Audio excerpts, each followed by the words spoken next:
আচ্ছা মৌমিতাদি, বৃহস্পতিবারের যে ঘটনা আমরা দেখলাম যে আচমকাই রাজ্যপাল সিভি আনন্দ বোস হুম। তিনি কিন্তু একেবারে টুইট করে জানিয়ে দিলেন এবং মুখ্যমন্ত্রী মমতা আমার একটু ভুল হলো, তিনি পদত্যাগ করলেন এবং তার পরপরই মুখ্যমন্ত্রী হুম। মমতা বন্দ্যোপাধ্যায় তিনি টুইট করে তার যে প্রতিক্রিয়া তা জানালেন।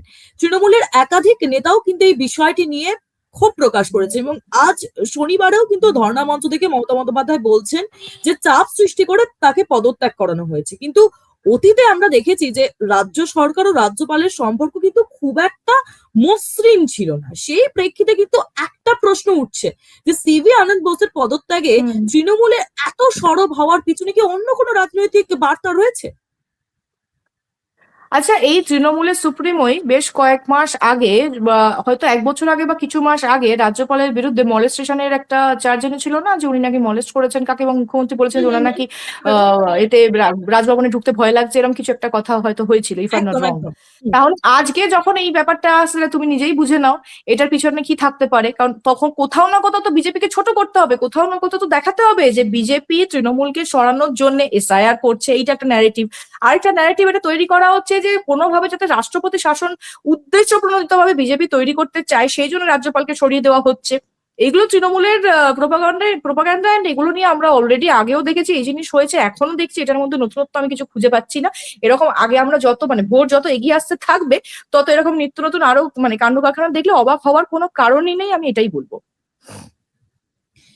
অবশ্যই এই পরিস্থিতিতেই আমরা দেখতে পাচ্ছি যে আর এন রবি পশ্চিমবঙ্গের নতুন রাজ্যপাল হিসেবে কিন্তু দায়িত্ব নিলেন, যিনি প্রশাসনিক এবং গোয়েন্দা ক্ষেত্রে দীর্ঘদিন ধরে অভিজ্ঞতার জন্য আমাদের কাছে পরিচিত এবং একদমই। অতীতে তিনি হ্যাঁ জম্মু কাশ্মীরে এবং উত্তর পূর্ব ভারত এবং মাওবাদী প্রভাবিত যে এলাকাগুলো সেগুলোর নিরাপত্তা এবং বিদ্রোহ হুম হুম দমনের কাজে হুম যুক্ত ছিলেন এবং আমি বলবো যে অবসরের পরে নরেন্দ্র মোদী সরকার তাকে নাগা শান্তি আলোচনায় মধ্যস্থতাকারী হিসেবেও দায়িত্ব দেয় এবং সেখানে তার ভূমিকা কিন্তু বেশ গুরুত্বপূর্ণ ছিল বলেই মনে করা হয়। ফলে একদম অনেকেই হ্যাঁ। বলছেন যে আইন শৃঙ্খলার বিষয়ে তুলনামূলকভাবে কিন্তু তিনি একজন কঠোর প্রশাসক।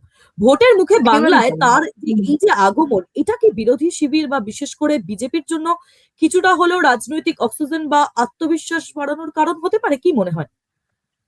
দেখো, আমি একটা কথা বলবো, আজকে রাজ্যপাল বলি বা প্রেসিডেন্ট বলি, মানে প্রেসিডেন্ট বলছি, নট প্রাইম মিনিস্টার, তো অনেকে না আমাদের ভারতবর্ষে এখনো প্রেসিডেন্ট এবং প্রাইম মিনিস্টারের সাথে গন্ডগোল করে ফেলে। আমি সেই জন্য এটা বলছি যে প্রেসিডেন্ট হোক বা in fact prime minister, chief minister, president, রাজ্যপাল, গভর্নর, এনাদের যে পজিশন গুলো, এটা কিন্তু কোনো পার্টি কেন্দ্রিক নয়, কারণ ওনারা যখন ওই স্থানটাতে বসেন, একজন মুখ্যমন্ত্রী বলি বা একজন প্রধানমন্ত্রী বা একজন গভর্নর বা একজন প্রেসিডেন্ট, এদের কাজটাই হয়ে যায় কিন্তু জীবের সেবা দশের সেবা। এবং প্রেসিডেন্ট যেমন সারা দেশের কথা ভাববেন, এটাই স্বাভাবিক, কোনো পার্টিকুলার পলিটিক্যাল পার্টিকে উনি কখনোই প্রমোট করবেন না বা করতে পারেন না বা করা উচিত নয়, ঠিক তেমনই গভর্নরের কাজটাও তাই। উনি আজকে আমাদের রাজ্যের শাসন ব্যবস্থা দেখবেন, সেখানে যদি বিজেপি সরকারও থেকে থাকে বা বিজেপি সরকারের যদি ধরো কোনো ভুল থাকলো বা টিএমসি, মানে মোদ্দা কথা আমি বলতে চাইছি তাদের মধ্যে পক্ষপাতিত্বটা থাকে না। আজকে কেউ যদি এটা নিয়ে কোনো সমালোচনা করে যে না এটা হলে বিজেপির ভালো হবে, ওটা হলে,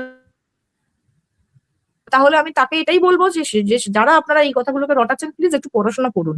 পলিটি, ইন্ডিয়ান পলিটি, এম লক্ষ্মীকান্তের বই পাওয়া যায়, প্রমোট করছি না, আমি বই বলে দিচ্ছি, কারণ আমি নিজে একজন সিভিল সার্ভেন্ট হওয়ার পদে ছিলাম, আমার 198 ইউপিএসসি তে র্যাঙ্ক ছিল, কিন্তু আমি শারীরিক কারণে সেটা আমায় ড্রপ করতে হয়েছিল।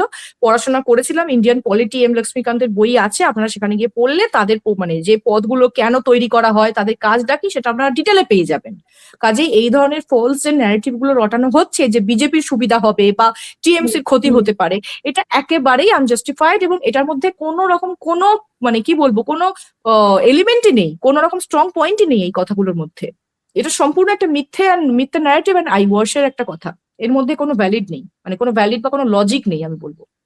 নাম এখনো পর্যন্ত বিচারাধীন বা এখনো পর্যন্ত ভেরিফিকেশন স্টেজে রয়েছে বলা যেতে পারে, সেই বিষয়টি হুম নিয়েই হুম আমরা দেখছি যে শুক্রবার থেকে ধর্মতলায় ধর্নায় বসেছেন মুখ্যমন্ত্রী মমতা বন্দ্যোপাধ্যায় এবং হুম এক্ষেত্রে তৃণমূলের যে দাবি রয়েছে যে এই যে নামগুলো তা ভবিষ্যৎ অনিশ্চিত থাকলে ভোটারদের যে অধিকার তা ক্ষুণ্ণ হতে পারে।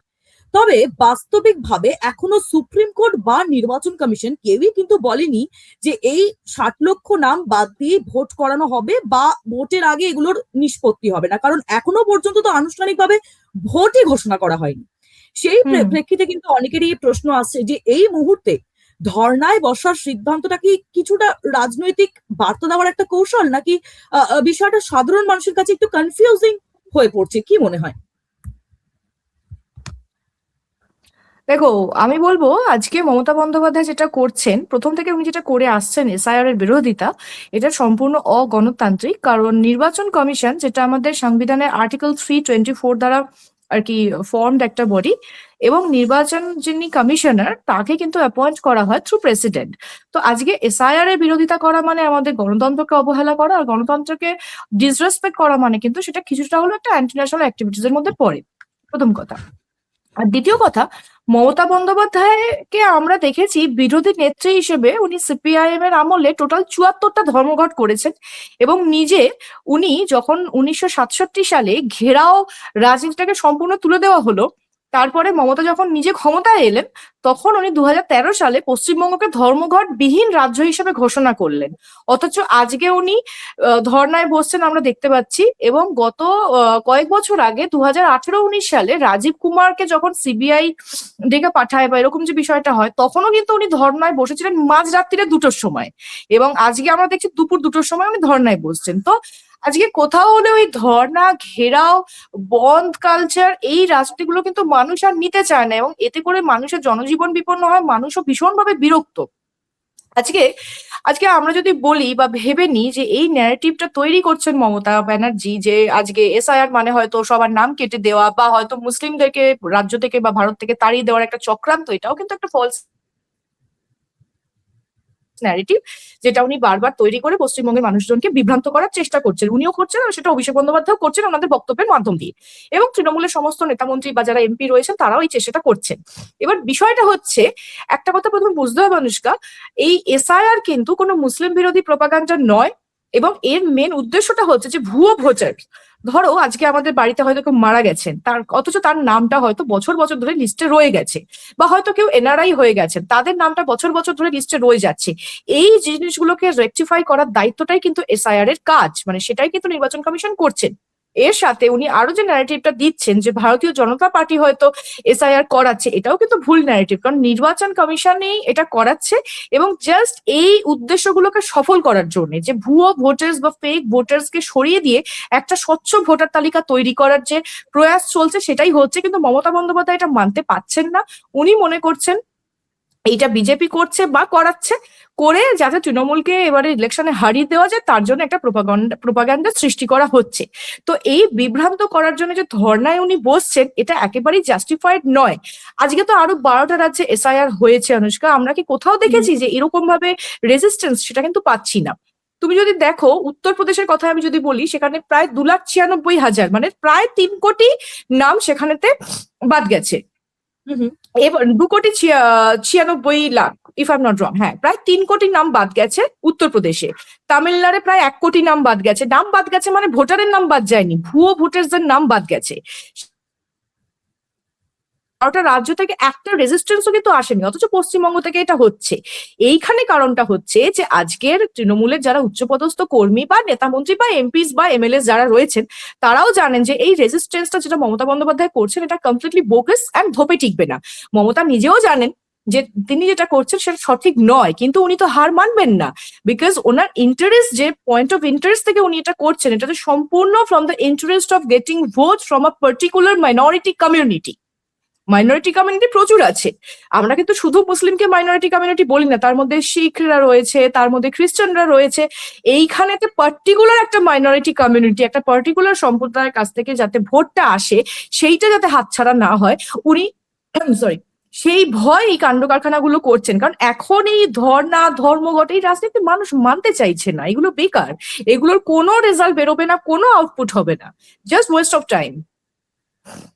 আচ্ছা মৌমিতা দি, যে 60 লক্ষ নাম নিয়ে আপত্তি বা যে যাচাইয়ের বিষয় সামনে আসছে, সেখানে কিন্তু অনেক ক্ষেত্রেই বলা হচ্ছে যে কিছু লজিক্যাল বা টেকনিক্যাল ডিসক্রিপেন্সি রয়েছে নির্বাচন প্রক্রিয়ায়। বিএলও বা অন্যান্য যেই আমি বলবো যে মাঠ পর্যায়ের যেই কর্মীরা, তাদের ভূমিকা কিন্তু এখানে গুরুত্বপূর্ণ, কারণ তারাই কিন্তু মূলত যেই ইনফরমেশন গুলো সেগুলো ভেরিফাই করছে। এবং দেখতে গেলে এদের অনেকেই আবার রাজ্য সরকারের কর্মী বা স্থানীয় প্রশাসনের সঙ্গে যুক্ত। কিন্তু এই যে বিষয়টা, এটা নিয়ে কিন্তু এখনো পর্যন্ত মুখ্যমন্ত্রীর তরফে খুব একটা কিছু সরাসরি মন্তব্য কিন্তু আমরা শুনতে না পাই না না। আপনার মতে এই পুরো বিতর্কে এই প্রশাসনিক দায়িত্ব ও রাজনৈতিক দায়িত্ব, এই দুটোকে কিভাবে আলাদা করে দেখা উচিত? আপনার কি মনে হয়?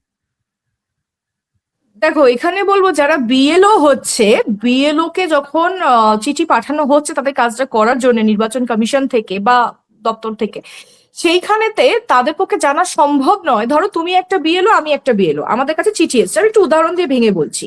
এবার নির্বাচন কমিশন জানে না যে আমরা কোন রাজনৈতিক দলের সাথে যুক্ত। তুমি একজন স্কুল টিচার, আমি একজন স্কুল টিচার, আমাদের কাছে এসছে বিএলও হওয়ার চিঠি। দেখা গেল যে আমাদের দুজনের মধ্যে কেউ একজন তৃণমূল কংগ্রেসের কর্মচারী, বা তাদের হয়ে আমরা কাজ করি, বা তাদের পার্টির ঝান্ডা ধরে আমরা মিছিলে হাঁটি। আমরা যদি নিজে থেকে তাদেরকে লেটার না পাঠাই বা ইনফর্ম না করি যে আমরা একটি রাজনৈতিক দলের সাথে অ্যাসোসিয়েটেড, তাহলে তাদের পক্ষে সেটা জানা সম্ভব হয় না। তো এই সুযোগটাই বিএলওরা নিয়েছে। প্রচুর জায়গা থেকে কিন্তু বিএলও কে কি করে ম্যানিপুলেট করা হচ্ছে থ্রু পার্টি, মানে টিএমসি কালচার এবং অ্যাডমিনিস্ট্রেশন, যেটা লোকাল প্রশাসন, সেটাও আমরা খবর পেয়েছি। এবং এখানে ছোট কথা বলি, 1995 সালে নির্বাচন কমিশনের একটা কিন্তু নোটিশ জারি করাই আছে, যেখানে পরিষ্কার বলা আছে BLOs cannot be manipulated by any political party or any political personality. তাদের পলিটিক্যালি কিন্তু কোনোভাবে ম্যানিপুলেট করার নিয়ম নেই। 1995 সালে নির্বাচন কমিশন এই নোটিশ জারি করে দিয়েছে। তারপরেও আমরা দেখতে পাচ্ছি যে আমাদের রাজ্যে কিন্তু বিএলওদের বিভিন্নভাবে হ্যারাস করা হচ্ছে, মারধর করার ঘটনাও আমরা দেখেছি। এবং বিভিন্ন রকম ভাবে বিএলওরাও কিন্তু সাধারণ মানুষকে, মানে যারা তৃণমূলপন্থী, তাদেরকে বেশি হাইলাইট করার চেষ্টা করছেন। এবং মমতা বন্দ্যোপাধ্যায় এই বিষয়গুলো নিয়ে কখনোই মানতেও চাইছেন না, কিছু বলছেনও না, কারণ ওই একটাই যে ওনার যারা বাংলাদেশি বন্ধুরা যারা এখানেতে আসছে, এবং ওনাদেরই একজন এমএলএ যিনি বসিরহাট থেকে একবার বলেছিলেন, আমার জায়গাটা মনে পড়ছে না এই মুহূর্তে, সেখান থেকে দাঁড়িয়ে পরিষ্কার বলেছিলেন যে জাকির দা খুব ভালো আধার কার্ড লিঙ্ক করতে পারে। তো আপনাদের যাদের মনে হয় আপনারা জাকির দার কাছে এসে লিঙ্ক করুন, উনি করে দেবেন। আমি নাম করেই বললাম। তো আজকে তুমি বলো এসআইআর যখন হলো, মানে শুরু হলো, তখন এত বাংলাদেশিদের আমরা দেখছি সীমান্তের কাছে গিয়ে দাঁড়িয়ে আছে। তার মানে এরা ইলিগালি এসছিল। আমরা বিভিন্ন নিউজ চ্যানেলও দেখতে পেয়েছি যে তারা বলছে যে হ্যাঁ আমরা বাংলাদেশ থেকে এসছি। তাদের মানে ওই রকম তাদের মতো টানা টানা বাংলায় বলছে যে আমরা এসছি, আমরা এখানে দুবার ভোটও দিয়েছি। এবং যে বলেছিলেন এবং ভদ্রমহিলা যে আমরা এখানে দুবার ভোটও দিয়েছি, তাদের সেই ইন্টারভিউ পুরো ভাইরাল হয়ে গেছিল সোশ্যাল মিডিয়াতে। তারপরেও মমতা বন্দ্যোপাধ্যায় চুপ। উল্টে উনি এবং ওনার সরকার মানুষকে বোঝাতে ব্যস্ত, মানুষকে নেগেটিভলি ম্যানিপুলেট করতে ওনারা ব্যস্ত ছিলেন যে এই সবটাই বিজেপির চক্রান্ত এবং এরকম কোনো ঘটনাই ঘটেনি, এটা সম্পূর্ণ মিথ্যে, ডাহা মিথ্যে। এই যে প্রোপাগান্ডা গুলো সৃষ্টি করে মানুষের একটা সিম্প্যাথিকে নেওয়ার যে একটা চেষ্টা করা হচ্ছে, বা মানুষকে যে গ্র্যাভিটেট করা হচ্ছে নেগেটিভলি, এইটার ফলটা উনি বুঝতে পারছেন না যে এটা ওনার ভোটকে সিম্প্যাথি গেইন করে ভোটটা ওনার হাতে আসবে না, উল্টে আরো ভোট যে বেরিয়ে যাবে, উনি এটাই বুঝতে পারছেন না। আসলে কি হয়েছে অনুষ্কা, উনি বিরোধী যতটা সফল তার থেকে কিছু কোটি গুণ উনি ব্যর্থ এবং ফেলড অ্যাজ আ সিএম। আজকে এখানেতে অনেক প্রসঙ্গই টানা যায়, কিন্তু যেহেতু আমাদের এসআইআরটা হচ্ছে মূল টপিক, আমি সেখান থেকে বেরোতে চাই না। তবে আমি এটুকু বলবো, আজকে যে পার্টিকুলার সম্প্রদায়কে উনি বারবার টার্গেট করেছেন ভোটের জন্য, আজকে সেই সম্প্রদায়ও কিন্তু ওনার উপর সম্পূর্ণ আস্থা বা বিশ্বাসটা রাখতে পারছেন না। তারাও বুঝে গেছেন যে মমতা বন্দ্যোপাধ্যায় একটা ফলস মেসায়া হিসেবে কাজ করছেন। এবং আজকে তুমি দেখো উনি লজিক্যাল ডিসক্রিপেন্সি আটকাতে ব্যর্থ। উনি সিএ আটকাতে পারেননি, ভবিষ্যতে যখন এনআরসির বিষয় আসবে উনি সেটাও আটকাতে কতটা কি পারবেন জানা নেই আমার, কারণ উনি আটকাতে পারবেন না। উনি মুসলিম মানে ব্যাকওয়ার্ড ক্লাসের যে ওবিসি সংরক্ষণ মুসলিমদের জন্য, উনি সেটাও করে উঠতে পারলেন না। কাজেই উনি সমস্ত দিক থেকে একটা একটা একটা একটা করে ব্যর্থ। আজকে মুসলিমরা যতটা আমাদের মুখ্যমন্ত্রী মমতা বন্দ্যোপাধ্যায়ের দ্বারা ডিসরেসপেক্টেড হয়েছে ভারতবর্ষে, এর আগে তাদেরকে এইভাবে অপমানিত কোথাও হতে হয়নি। যার জন্য আইএসএফ থেকে শুরু করে আইএসএফ এর যারা উচ্চবর্গীয় নেতা আছে, তারাও তো মমতা বন্দ্যোপাধ্যায়ের বিরুদ্ধে কথাবার্তা বলছেন। তো ওনার কাছে এইগুলো কিছুই ম্যাটার করে না, উনি বারবার ধরে ভুলগুলোকে জাস্টিফাই করেন, সেটা আমরা দেখেছি। তবে এসআইআর নিয়ে এনাকেই আমরা দেখেছিলাম না বেশ কিছু বছর আগে, সিং অটল তখন টেবিলে ছিলেন, তার মুখের উপর পার্লামেন্টে, অথচ সেই নেত্রীকে আজকে আমরা দেখছি তৃণমূল, তখন উনি তৃণমূলের সঙ্গে মানে তখন তৃণমূল কংগ্রেসের ইয়েতে নয়, তখন উনি এমপি হিসেবে সেটা করেছিলেন। কিন্তু আজকে আমরা দেখতে পাচ্ছি যে উনি একদম মরিয়া হয়ে যাচ্ছেন এসআইআর আটকাতে। এবার আমি আমার এই তোমার এই প্রশ্নটা আমি উত্তরটা দিচ্ছি। সেটা হচ্ছে আজকে অভিষেক বন্দ্যোপাধ্যায় একটা কথা বলেছিলেন যে একটা লোকের নাম বাদ গেলে আমি 1 লাখ লোক নিয়ে দিল্লি যাব। তো দিল্লি না গিয়ে হঠাৎ করে পশ্চিমবঙ্গে তাহলে কেন ধর্নায় বসে পড়লেন? দিল্লি যাওয়ার প্ল্যানটা কি বাতিল হলো? মানে অত লোকও কি আর পাচ্ছেন না দিল্লি নিয়ে যাওয়ার জন্য? এগুলো খুব হাস্যকর বাচ্চাদের মতো বিষয় ঘটছে, এটুকুই বলতে পারি।